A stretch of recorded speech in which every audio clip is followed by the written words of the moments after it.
The first shipment got seized, and Yeah. So we got, but so he said, okay. So I let him know, and he said shipping. He said, okay, I'll ship the next one, and it's going to be $100.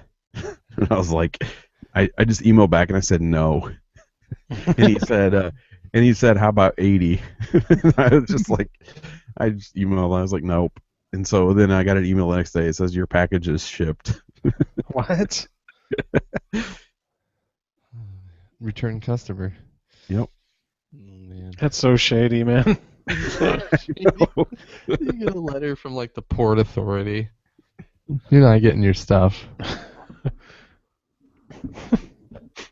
All right, here we go. There was like a firefight, like people died over these. He's like, yeah, could you resend it? All right, you guys ready? Yeah. Yeah. Let's knock it out.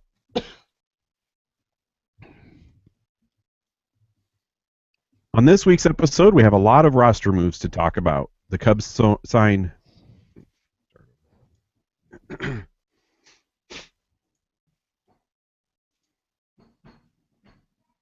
On this week's episode, we have a lot of roster moves to talk about. The Cubs signed former Cardinals closer Jason Mott and trade Justin Ruggiano.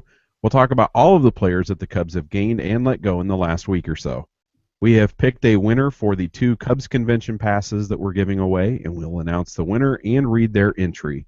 We'll answer listener questions and read internet muscle flexes. All of this and more on this episode. It is December 23rd, 2014, and you're listening to the 287th episode of the IVNV podcast.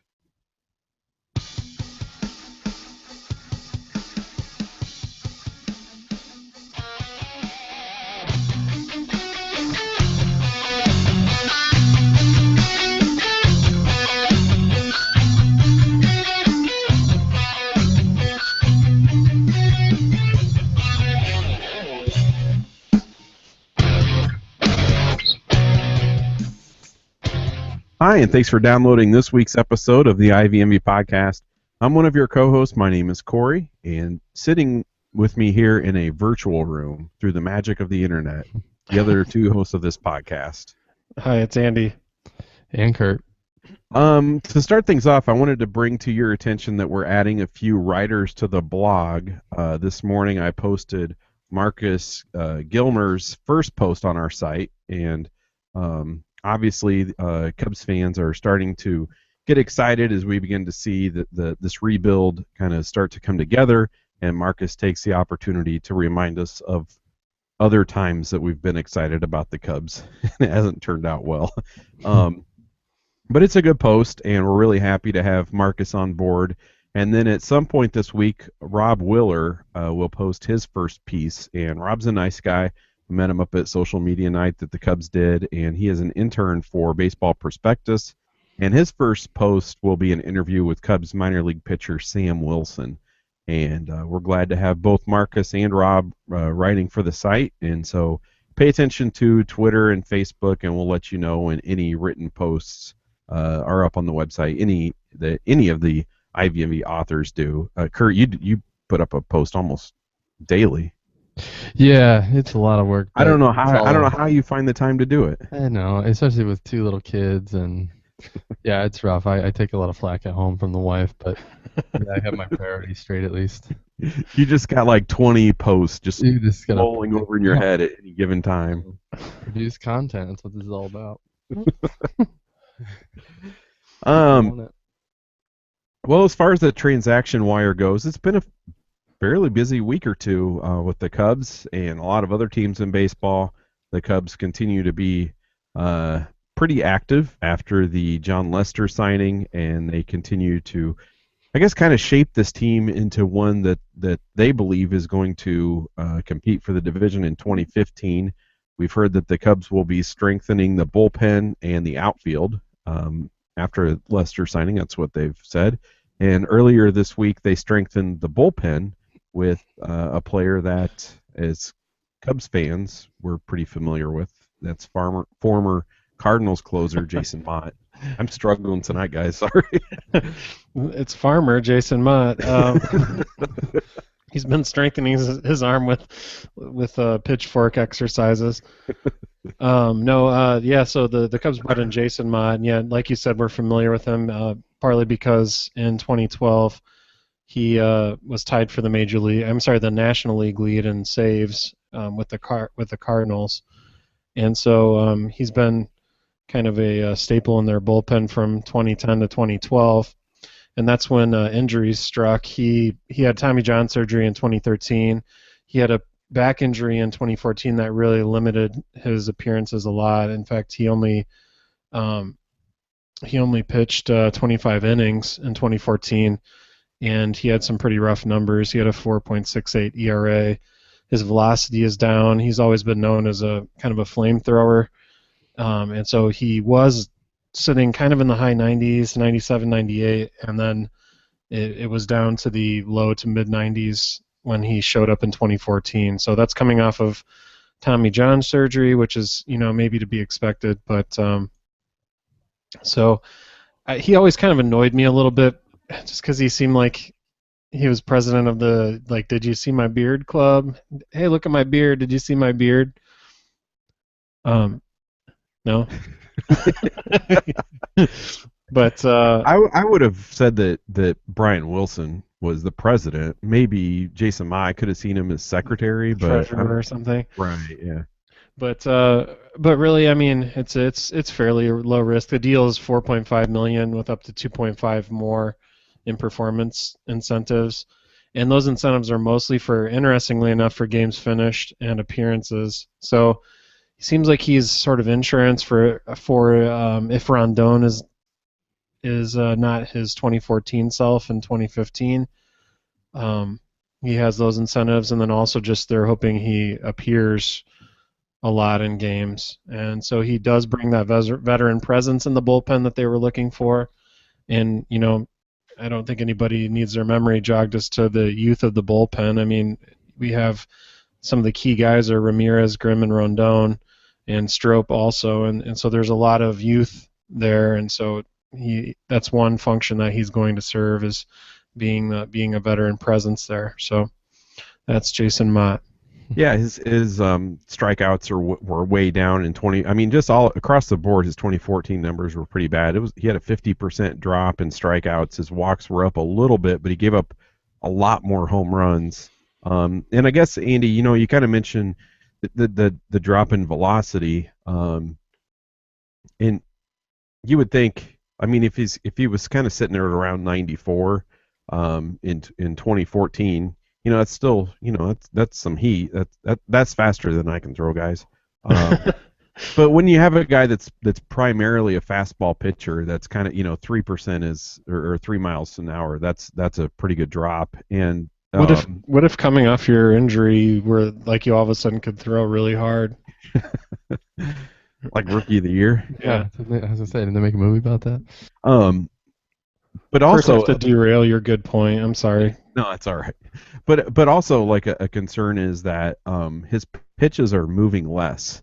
Yeah, I was going to say that. Like, his fastball seems really straight sometimes. Right, and that will hurt. When you're a fastball pitcher and you've lost velocity, and then your pitches are moving less. That's definitely going to make you less effective. Because typically, when pitchers lose velocity, they'll get more movement, but that's not the case here. And also, he relied on the cutter a lot more, and that lost. I looked, I can't remember. I think he threw it around 15% in previous years, and then in 2014 he threw it around like 30 or 33%, something like that. Mm-hmm. So he was using that a lot more, and that also lost velocity and movement. And batters were, really getting after his cutter, and so I guess it'll just be interesting to see if he, I mean, we've talked about it quite a bit over the last couple of years, these kind of reclamation projects of guys after having Tommy John surgery, and that this front office has been able to identify guys that are kind of primed for good comebacks or whatever. So it'll be interesting to see if Bosio and the front office maybe saw something that they think could help Mott regain at least a portion of his effectiveness, and maybe have him close. even if he was close to what we saw him with the Cardinals a couple years ago, that'd be definitely a success, especially with getting him at a discount. For sure. Kurt, any thoughts on Mott? We kind of Not really. I think you guys. dominated that. No, I think he covered it pretty well. It's team friendly. It's not it's not a ton of money if he completely flops it, and so if he turns out Andy pointed out, it's good insurance and good veteran presence, even if he doesn't pitch a lot. So Right, I and a don't know, I 1 think it's a year, pretty solid move. yeah, and a 1 year deal. So Mhm. if he does pitch well, then the Cubs can flip him. If they're not in contention or if they are sitting fine with the bullpen. So yeah, just kind of that insurance there. The one trade that the Cubs made this week involved Justin Ruggiano, and he was traded to the Mariners for a minor league pitcher. Yeah, he was traded for minor leaguer Matt Brazis. I may not be pronouncing that correctly, but who knows? We might not ever hear of him again. But he's a 28th round pick in 2012 by Seattle. He's had 100 minor league appearances, and he's 8-6 with a 2.89 ERA. So I don't know. I think he's got some upside, but I think this deal was probably not about acquiring him as much as the Mariners wanting to acquire Seattle and the Cubs avoiding a little bit of a higher payroll with Ruggiano. I think he's arbitration eligible, so his price is going to go up a little bit as the years go by. So, and then also clearing a roster spot, we can assume for another outfielder, probably a veteran right-handed power-hitting outfielder. So hopefully that's Manny Ramirez. to come down the road. Hey, Kurt, you said that the Mariners were acquiring Seattle. Yeah, see, I'm a little off too, just like Corey. It's We're not Christmas. used to recording at 5 in the evening. Yeah. What I meant is this is more about Seattle needing Ruggiano than the Cubs needing a minor league pitcher. Sorry. I think that's what I was trying to say. But yeah, so that they're going to need some more help. And it opens up right field to just be Soler and Sweeney right now. So I'm guessing they need that power hitting left fielder to kind of fill out the outfield and maybe, I don't know, somebody that can kind of float around a little bit in the outfield. So, yeah. Mike Sweeney does fill up the outfield when he's out there.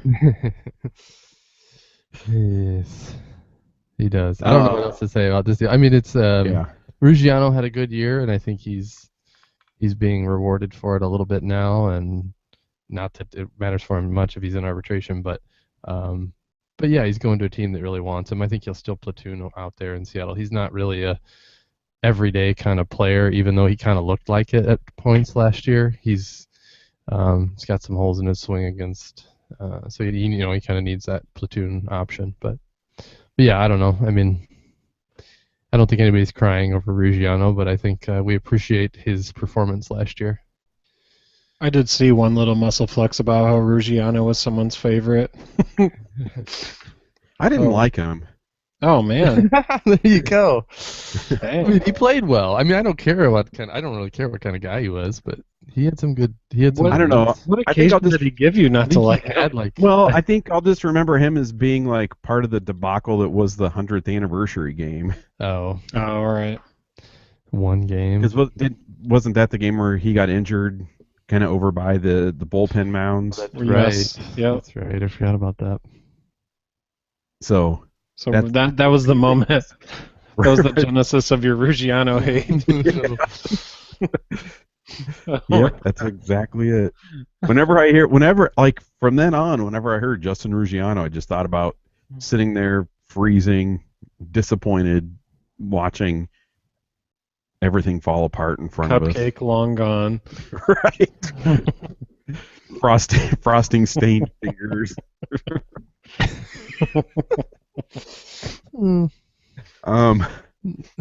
Well, after the signing of Lester, I think one of the most interesting positions to watch with the Cubs in this offseason has been the catching position, the catcher. And all of the dust hasn't settled yet, but the Cubs have signed David Ross to a 2-year deal. Actually, right before we started recording, I saw that the deal is official. I think they hadn't really, the Cubs hadn't announced it being official yet, but apparently he's gone through the what do you call it? Physical or whatever that was holding up. What do they call them when a doctor has a look at you?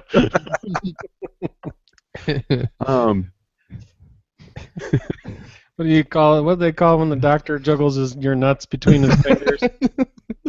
Turn your head and cough. So anyways, it's official now. So the Cubs have David Ross. Yes, they do. They have him on a 2-year, $5 million deal. And so, really, I mean, what this comes down to is they liked him being the catcher for Lester. Lester's numbers were very good with Ross behind the plate, and he's known as a good pitch framer. Not necessarily amazing defensively. I mean, surprisingly kind of comparable to Castillo in some other respects, but pitch framing seems to be something that they're really paying attention to. He seems to really work good with Lester. He bats righty, so he would go well with Montero, and get those starts against lefties occasionally. And then also he makes Castillo's presence kind of superfluous, and we have to assume that most likely the Cubs aren't going to carry 3 catchers. It seems to be a precursor to them moving Castillo. So that's one other aspect of this deal worthy of attention. Ross can hit a little bit. He's kind of light hitting. He's a .233 career hitter. He hits the occasional homer. Just kind of the backup numbers that we're sort of accustomed to as far as hitting is concerned. Yeah, I mean he's mainly just there for basically to beat Lester's personal catcher. Yeah.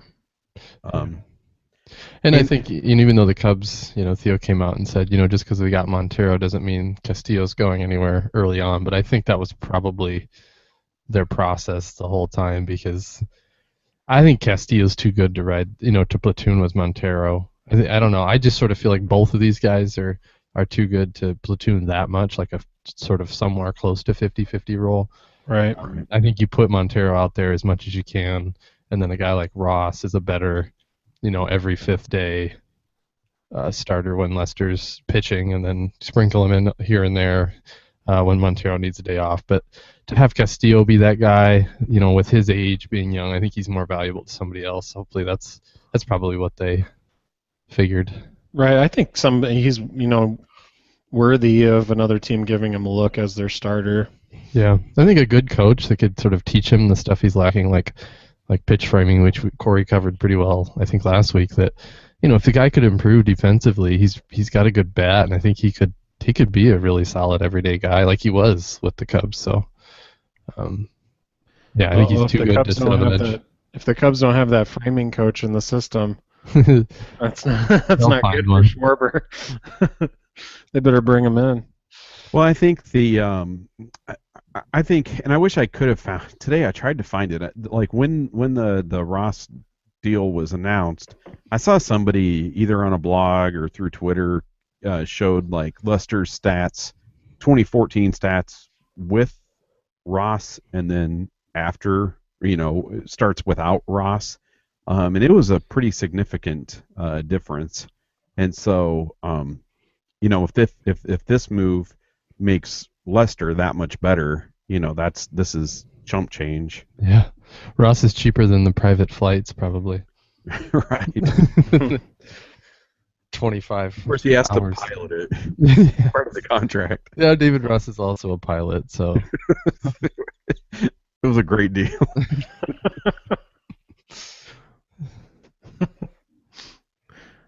Well, I mean, they have that like inflatable autopilot handle the takeoff and the landing, and then Ross takes over the controls once they're in the air. We plan on talking about the Cubs claiming another catcher, Ryan. I guess it's Lavarnway. I'm not even sure how to say it. Not gonna work here anymore. No, and Levon not gonna work here anymore. And then they had also picked up outfielder Shane Peterson, both those guys off waivers. But then today, both of the players were claimed by other teams, so they never had a chance to wear the blue pinstripes. They didn't have the big unveiling press conference scheduled yet for Ryan Lavarnway. No. They just couldn't figure out what Chicago restaurant they wanted to do it at.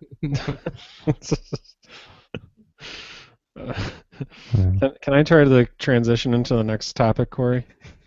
Please do. So we've already talked about beef maybe on his way out of town, but Kurt's going to talk about ham on his way into town. I'm not even sure. I thought you were going to talk about the Giants kick him to the curb. Oh, no.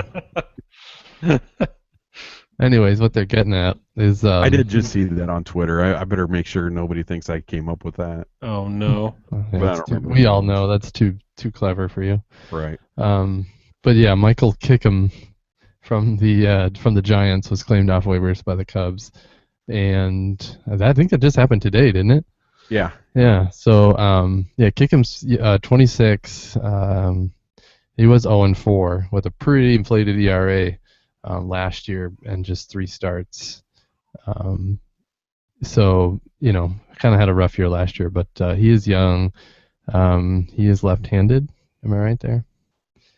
Yeah, I think so. Nice. My research is shining through here. But he's still under team control. He's in his arbitration year, so he's pretty cheap. And I don't know what they'll do with him. I imagine he probably would not be a starter, but maybe transition to the bullpen. Who knows? But yeah, waiver claims are like we just talked about with Lavarnway. You just don't know what's going to happen. He might not stay around. He might get claimed by somebody else or move back to the Giants. But yeah, I don't pay much attention to these types of players. But yeah, I think he's probably kind of like a high upside if he worked out, but could flop. Who knows? He's a big dude. 6'4", 220, ding. That's a Dan Patrick reference. That's our stellar analysis. Yeah. I think he's lefty. He's a big dude. Yeah. Probably be in Iowa. Probably in the bullpen. Yeah. He might not even be there. Anywhere. Yeah. Right. So I don't know. A number of moves happened. I thought it was worth mentioning some of them. I think Mott and Ross are probably the ones worth paying attention to. And yeah, so this I wasn't really expecting like this type of dry topic episode this week. Well, this is really what we're used to. I mean, at least we're back to normal. That's true, but I mean, this offseason, this is really kind of like the first one of the offseason where I was like, there's a lot of moves, but nothing really worth talking about. Right. But we're not going to let that stop us. It's Christmas Eve. We're going to do an episode. All right, we'll pick things up. We'll make things more interesting here when we get off of the waiver wire. Well, before we get to listener questions, we have a few. Sorry, I was spacing out there. I have a bad cold. I'm sorry, guys. Before we get to listener questions, we have a few passes to Cubs convention to give away. First off, I just want to say that the number of entries that we had was a little overwhelming, and the stories themselves were a little overwhelming. I've to admit my heartstrings were tugged, guys. Yeah. And I went into this kind of cold. Like I decided I was not going to be influenced by my emotions, and I was actually thinking like, okay, so I'm going to I'm going to purposely pick something that is not heartwarming or just heart-wrenching. Right, heart-wrenching. Yes, I decided like I just wasn't going to do it. But anyway, that's where I was at. I just I think sort of overall, one thing I tried to do going into reading them is I think I considered all. So whether or not you were like heart wrenching or like just fun or whatever it was, right, don't feel like you weren't considered. right. Because I definitely considered all options. I think you guys did too. So Well, I wish we had more to give away because it was a tough decision to make, and we each made our decisions separately. And I don't think that our number one choices were the same. I think we had all different ones. But Yeah, then we really had to kind of talk it out yeah, to yeah, come to a consensus. yeah, and we discussed it, and then we after discussing it, like Andy said, I think all three of us are real happy with the one that we chose. Yeah, you ready for it to be read? Yeah, go ahead. All right. Did you already say the name of the winner? I did not. Okay. So the winner is Rory Thompson, and here is what he wrote. Firstly, I want to thank you, Bert and Randy, for your terrific podcast. I'm the biggest Cubs fan in San Francisco, and your weekly chats make me feel like I'm still part of the community in which I grew up, Evanston, Illinois. It's hard to know where to begin this message. I'll start with some background. My parents are from Ireland, so we learned baseball together by going to Wrigley and by watching and listening to the Cubs on WGN. The person who most shaped my fandom was my dad. I love my dad like no other, and the Cubs have contributed profoundly to our bond.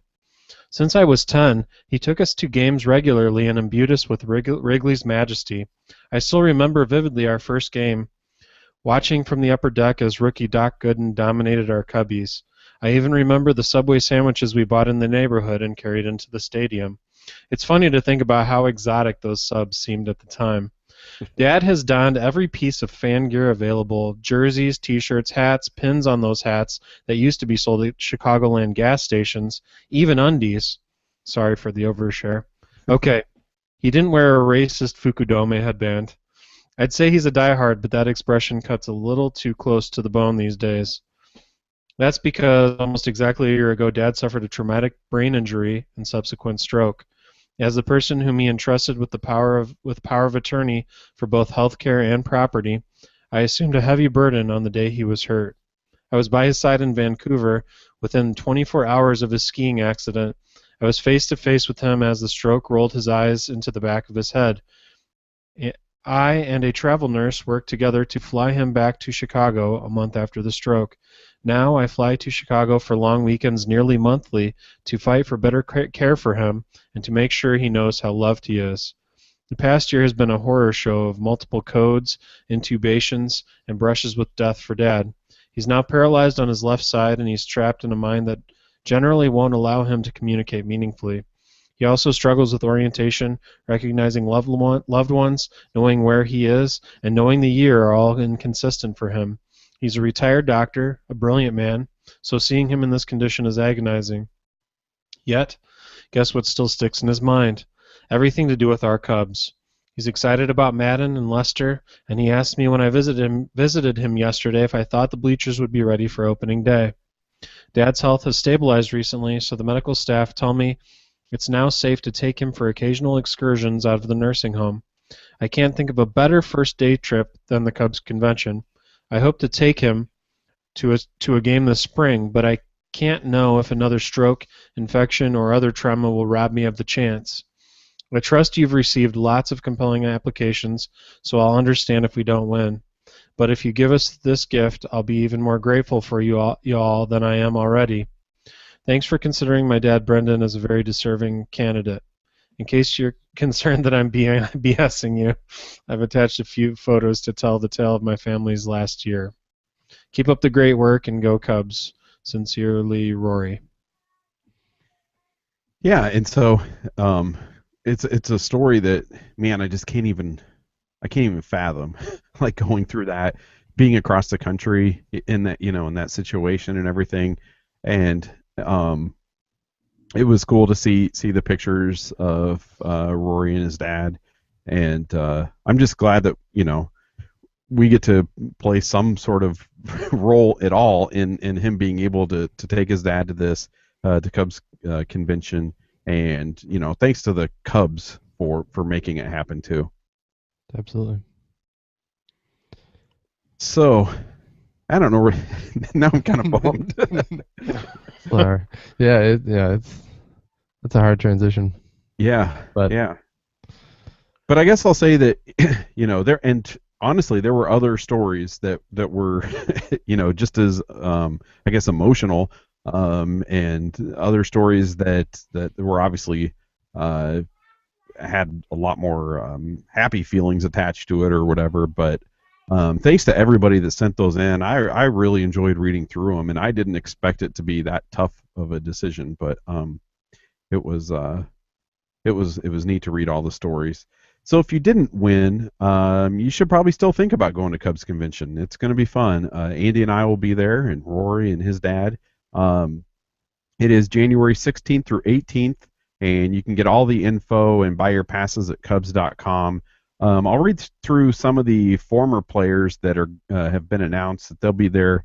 Ernie Banks, Glenn Beckert, Ryan Dempster, Bobby Dernier, Mark DeRosa, Leon Durham, Bob Howery. Oh, good. Bob's going to be there. You have to tuck his cross chain in every 2 seconds. After every autograph. After every autograph, it just falls out. Randy The autograph's Hundley. so hard, just like his pitches. Randy Hundley will be there. Fergie Jenkins. Jock Jones. That name surprised me. I didn't really see that coming. Les Lancaster. John Lieber, Ted Lilly. You're pretty surprised. Are you? You're excited about that, right? Oh yeah, I'm already fantasizing about waiting in that line. Have you figured out? As soon as you get up there, you're just gonna walk to the back of the line and get back in the line. Yeah. I just want you to cover me in your signature. Gary Matthews, Dave Otto, Mil Pappas, Glendon Rush, Lee Smith, Rick Sutcliffe, Steve Trout, Billy Williams, and Kerry Wood. And I haven't seen the list of current players that will be there, but usually it's a large number, and I don't think there's anybody that you should, I would be surprised if all the big names aren't there. So if you're an autograph seeker, that's obviously the place to be. If you're not, there are lots of sessions. The Ricketts family has a session. The front office will be there talking. There's a Down on the Farm session with minor league players. Just a whole bunch of stuff going on. I've never been to Cubs convention. I think I've mentioned that on here. It hasn't appealed to me in the past. It does this year, and I think I mentioned it, but I don't really like big crowds. I don't like the winter.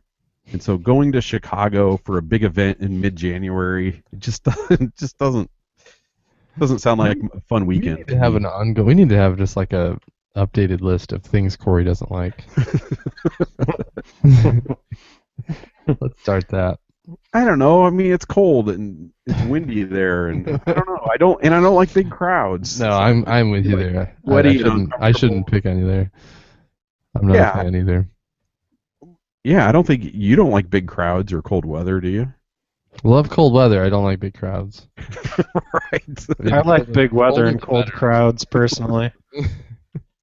But I am looking forward to it this year. I mean, this is probably the first year where I was, other times I just kind of wrote it off and I wasn't really interested. But this year I wanted to make it happen. So it should be fun. And if you're going and you want to get a drink or something like that, maybe Friday night or Saturday night, then tweet at us, or you can email me, Corey, Corey, @ivmv.com. Well, let's read some listener questions here. The first one comes from Matt. Matt is from Sheffield, UK. Cool. And we always like hearing from our international listeners, so thanks for emailing Matt. He says, there's been a lot of discussion around the upsides from the Lester trade signing. But in your opinion, is there any scenario where the trade could be seen as a bust, or does his signing bring the Cubs into contention outweigh? I'm sorry. Does his signing bringing the Cubs into contention outweigh anything possibly negative? I don't think you can outweigh all the negatives, but I don't know. I think baseball is about risks, especially when there's this much money involved, and so this was the time to take this risk, and so we don't know if it'll pan out, but we have to appreciate the fact that they're taking the risk. So yeah, certainly there could be issues, like one of the most durable pitchers in Major League Baseball could get hurt, and I don't even like to think about that, but yeah, it's possible. But yeah, they got to go for it. Well, and there's so much pressure to compete now, and that was ramped up exponentially with the signing of Lester, and so I think it's people are going to be more ready to jump to bust type language because of the situation that the Cubs are in now. Right. And I think that the front office is looking at it as a total package, like the team as a total package rather than this, one guy, because he's going to be the second highest paid pitcher, but I don't think that makes him the second best pitcher. So, you had to put things in context of market and availability and all that kind of stuff. Yeah, I think it's a move the Cubs, they had to make, or at least try to make. Lester's been pretty consistent. He did have a rough season in 2012, based on what as fans we've heard and that we saw in the press conference and everything. I think Lester takes his work seriously. He had a rough year and he was able to right the ship, and I think the Cubs know what they're getting in him. I think Edwin Jackson has maybe made Cubs fans a little bit nervous about, a little bit higher money free agent pitchers. But this is like a whole other level of pitching. And I think, I think one thing you have to look at is the back end of big contracts always have the possibility of kind of falling apart and being kind of ugly. The Cubs didn't really backload this contract, so it's pretty evenly spread out, and a 6-year deal isn't awful. I guess his contract will be up in 2020. There's that option year in 2021, but the Cubs have timed this signing with the beginning of the contention years, and I just think that they he is a reason that they are contention years right now. I don't think 2015 would be a contention year if the pitching staff would have stayed the way it did. Yeah. But I'm still not convinced that 2015 is a contention year, but that's for another episode. It's a huge improvement year. It is, yeah. Jeff says, not really a question, but I'm glad Dish Network and CSN Chicago finally worked out a deal, so at least I can watch some Cubs and Hawks games here in Southern Illinois. Yeah, I don't have Dish, but I knew that there was something going on, but I guess I didn't hear that it was resolved. I just figured that those things typically do get resolved, and because I didn't hear about it, it did. I used to have them, and then I dropped them. Dawn says, my son and I are going to the May 15th game versus the Pirates with his therapy group. What are the chances Chris Bryant will be up by then?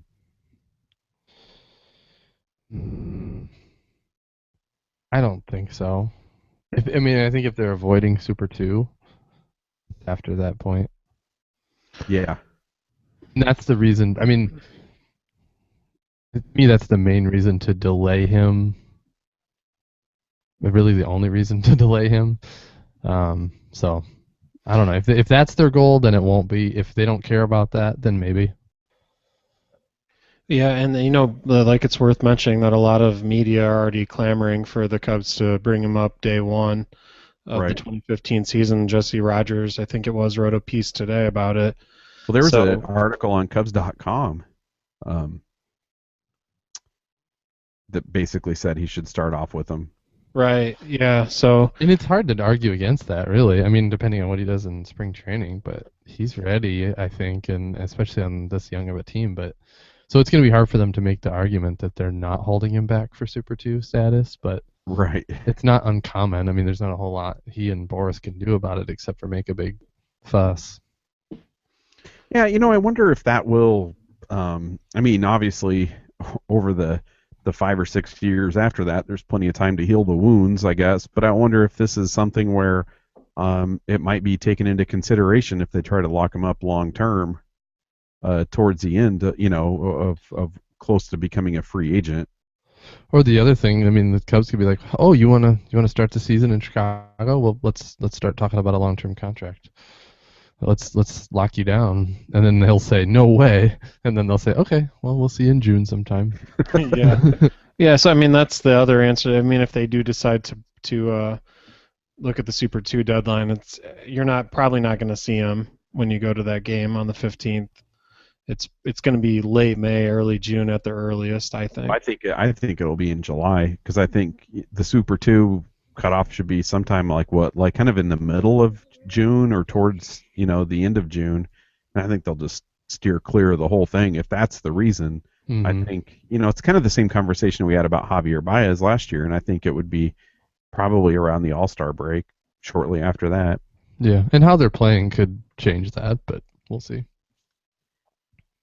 Yeah, but I don't know. I mean, if you're right, Kurt, if he plays really well in spring training, there's going to be a ton of pressure from fans and the media that it's going to be, if you say that the Cubs can compete, then why would you not have the best player in the minor leagues Mhm. that's sitting there at AAA? Why would you just be waiting until after that deadline passes? But I mean, that's the business of baseball.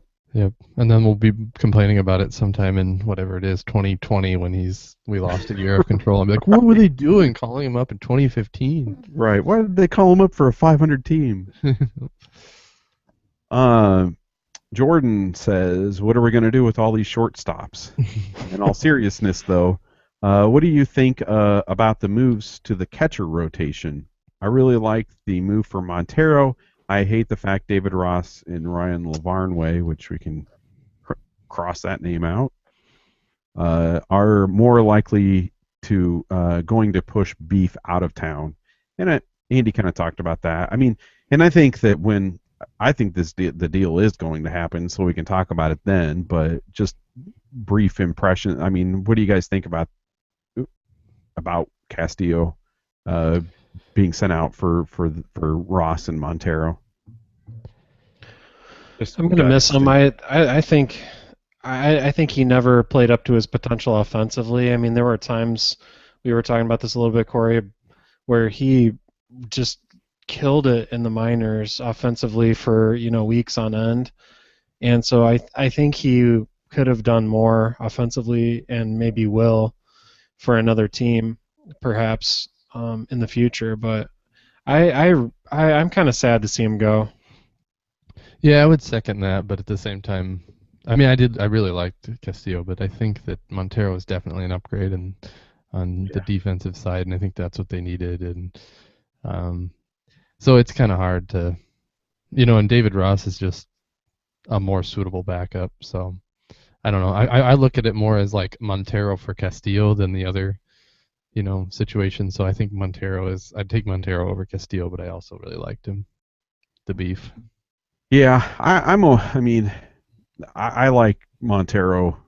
I like the fact that will hopefully be the everyday catcher or the starter. But I don't know, something about these last like 3 or 4 years, like I really excuse me, I really enjoy seeing like fan favorite, and I don't know, I just like all this turmoil. I mean, not turmoil like with between fans or anything, but I just like seeing kind of big changes coming to the team, and changes that people don't understand at first. Some people don't. Like I know if they trade Castillo, it's going to be like, I was kind of talking. I was hanging out with Matt Vito last night, and we were kind of talking about just what's happened with the Cubs over the last couple of years, and he's really excited, and I am too. And I was just saying, but even recently, I heard somebody say like, why'd they get rid of Samardzija?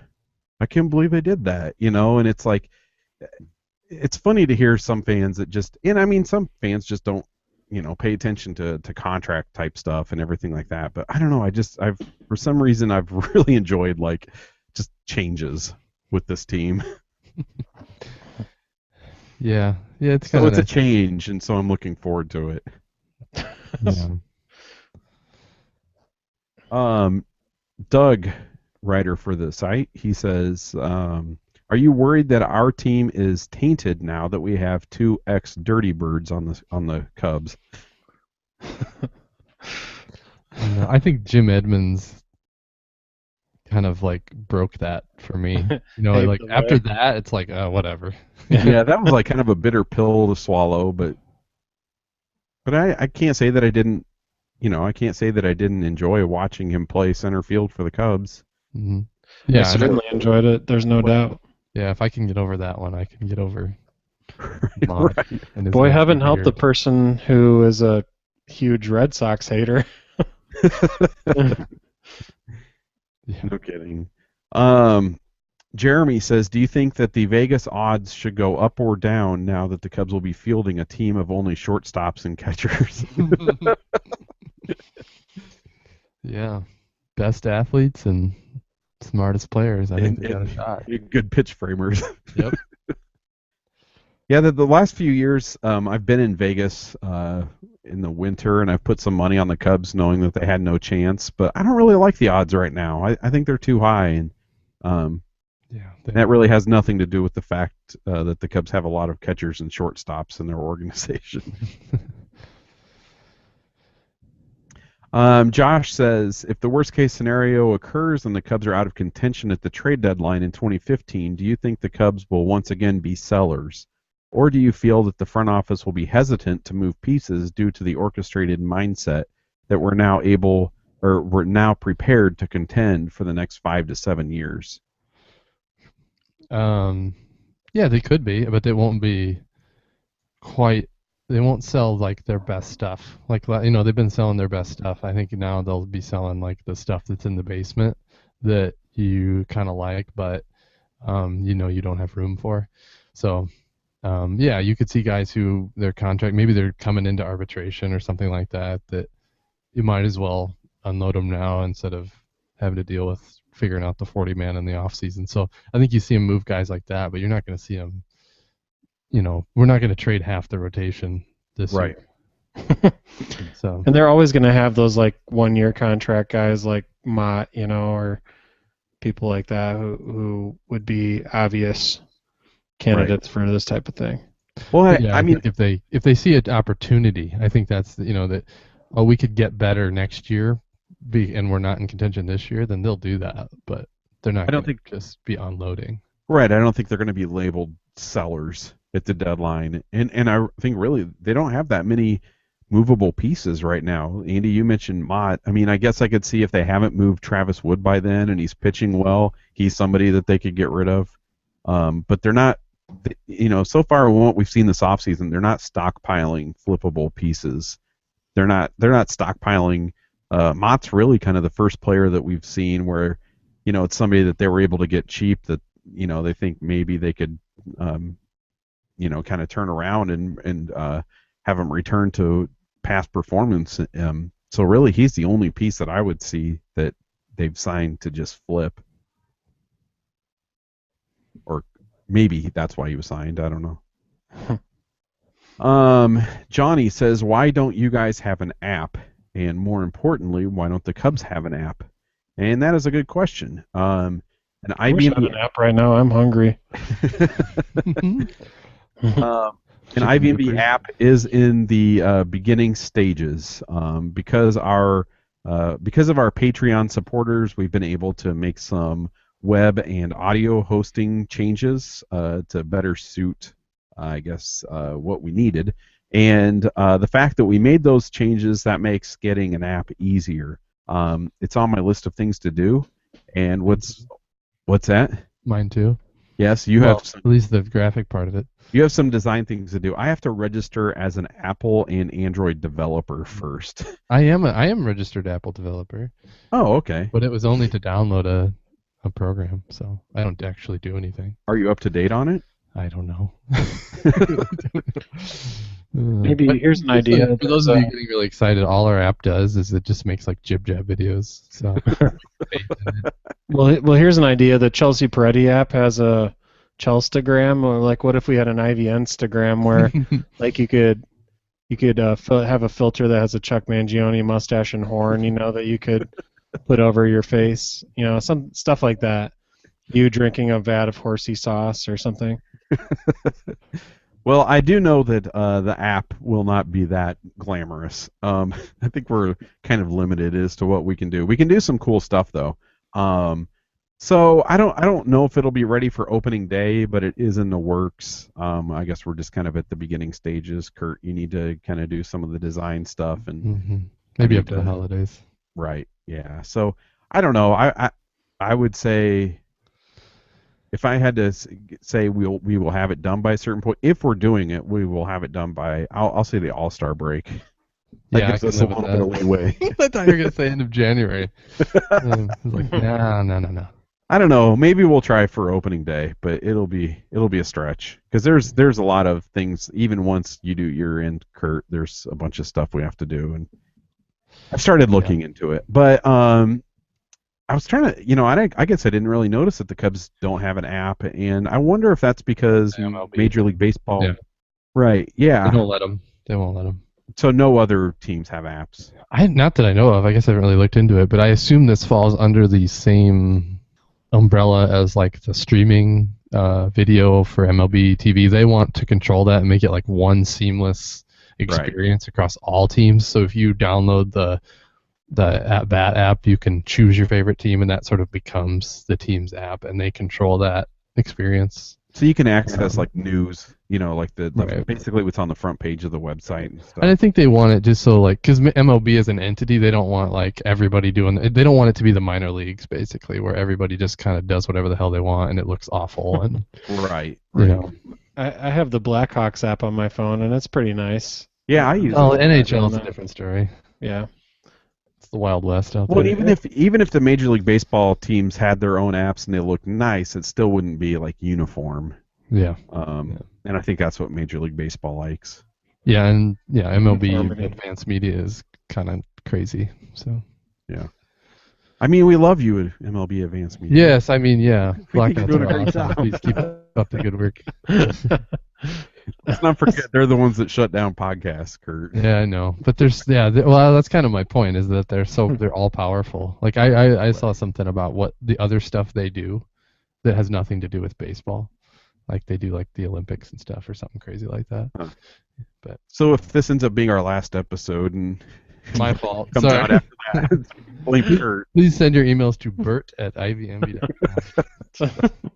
Or where's Bert? Like he might disappear.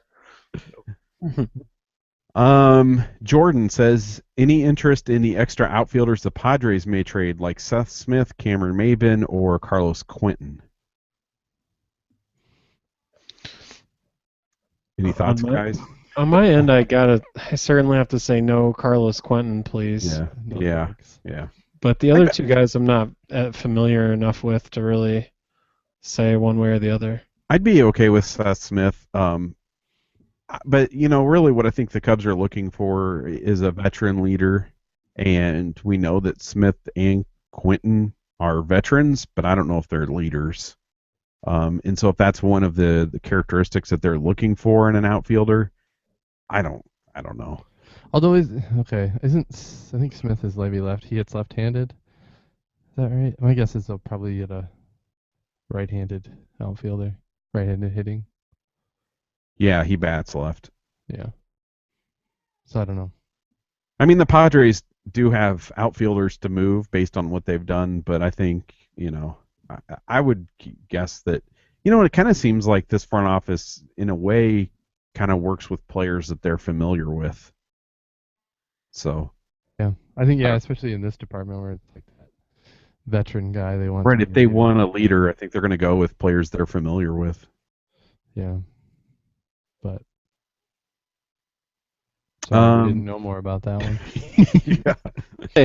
Wouldn't they have some familiarity with the Padres system? With He was only there this last season, though. Hoyer, though? No, I'm saying he came from Smith. He came from Oakland before that. Oh, okay. So he wouldn't have been there at the same time as Hoyer. Gotcha. So thanks for sending those questions in. We should always try to maybe end on a strong one.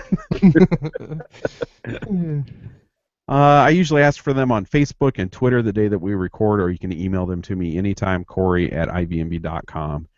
We'd like to thank all of you that shopped on Amazon through our site during the holiday season. December is always the biggest month for us on there, and it was a good month, so thank you very much. The Amazon affiliate link isn't just for the holidays, though. Anytime you're going to buy something on Amazon, go to ivmb.com and click on the Amazon link, and it doesn't cost you anything extra, and it really does help the podcast keep going. We haven't had any iTunes reviews lately, and then I was thinking maybe that's because I haven't mentioned on here that we would like your reviews on iTunes or Stitcher. You can leave reviews in Stitcher, and we will read them here on the podcast. But those do help us kind of move up the rankings in iTunes and helps other Cubs fans find us. So please do that. So do you guys have an internet muscle flex? I have one. Okay. And the dog's blown up at my house, so there's probably an old woman walking her dog out front. He's really good at alerting us to things like that. Any invalids walk by.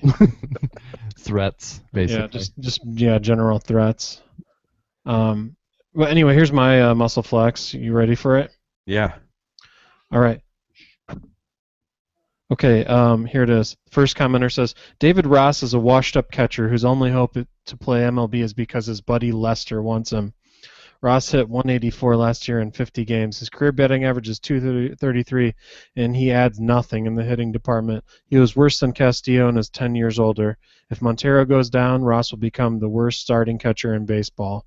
He will stink up the place in 2015 and should be gone by summer's end. Ross has lost whatever batting eye he had and is slow with the arm. He is a colossal waste of roster space and Manny. What is Theo thinking? The only way this even is a bad deal is if Castillo is packaged in a deal that lands Hamels. Everything he meant isn't a bad deal. Is if Castillo is packaged in a deal that lands Hamels. Still, Ross will never play 2 more years. Schwarber will be up by 2016. There you go. And then so here's one response to that. Who cares what his batting average is? For a part-time player with 200 at-bats, the difference between 195 and 240 is 9 hits. 9 freaking hits all season. That guy, I don't think any backup catcher would make me, I'm not passionate enough about any backup catcher to write 2 paragraphs on a message board. Yeah, man. Well, and the funniest thing about it is, so the people that are saying, Castillo and is too good, he's better. Well, that's kind of the point. Castillo is too good to just let him sit there. Right. You don't want him rotting like Ian Stewart. You can't do that. ROTT. Rotting with 3 T's when you add the ing. Oh, I miss Ian Stewart. Wonder where he is right now. He just signed I just saw that he signed a minor league deal with somebody today. I want to say it's the Nationals. Yeah, he signed a minor league deal with the Nationals. We should look to see how many Arby's franchises Washington, D.C. has. Oh, it's teeming with Arby's. Oh, it's about to have some more. They got a new night manager for the winter. All right. And on that note, hold on a second.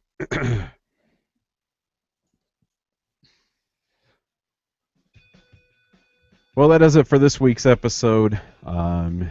If you ordered... Hold on a second, guys. I'm sorry.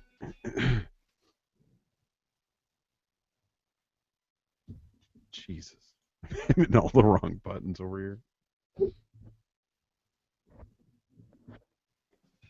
That does it for this week's episode. If you ordered IVMB shirts or hoodies in the first few weeks that we had them for sale, I got the first shipment out, and I think everybody should have them by now. I'm going to be placing another order here after Christmas, so if you'd like to get one ordered for that batch, then you can go to ivmb.com/store. And yeah, the shirts and hoodies turned out pretty awesome. I'm real happy with them. Did you get yours yet, Kurt? I did. I love it. Yeah, it's nice. You did a good job on that design. It looks even better in large print. Thanks. Yeah, thank you. That's all I'll say. I appreciate the positive feedback on the logo. It's one of my favorite things to design is logos. So I did have someone ask about international orders, and I haven't really figured it out yet. So I need to do my research and kind of find out how expensive it is to ship packages that size internationally, and just figure out how it all works. So I have not forgotten you international listeners. I think I had 2 or 3 people asking me about it. So this episode was brought to you by our Patreon contributors. Thanks to the guys that contribute at the associate producer level, Joshua, Anthony, and Matthew, and thanks to the rest of the Hall of Fame level contributors, Michael from Colorado, Shane, Tony, Jane, Andrew, Charles, Dallas from Australia, Dave, and Jeremy, and thanks to Ryan from Florida for joining the ranks as a Hall of Fame level contributor. Patreon really helps us keep the podcast going. It helps us pay for hosting, and we have some equipment upgrades that we need to do. This helps us a ton. And if you would like to pitch in and become a contributor on our Patreon, then you can go to patreon.com/IVMB. That's patreon.com/IVMB. Well, that does it for this week's episode. Merry Christmas, Happy Hanukkah, whatever it is that you celebrate. Happy holidays. We'll have one more regular episode in 2014, and I may sneak in a bonus episode before we shut the door on 2014. If you're traveling for the holidays, be safe, don't drink and drive, and until next time, go Cubs.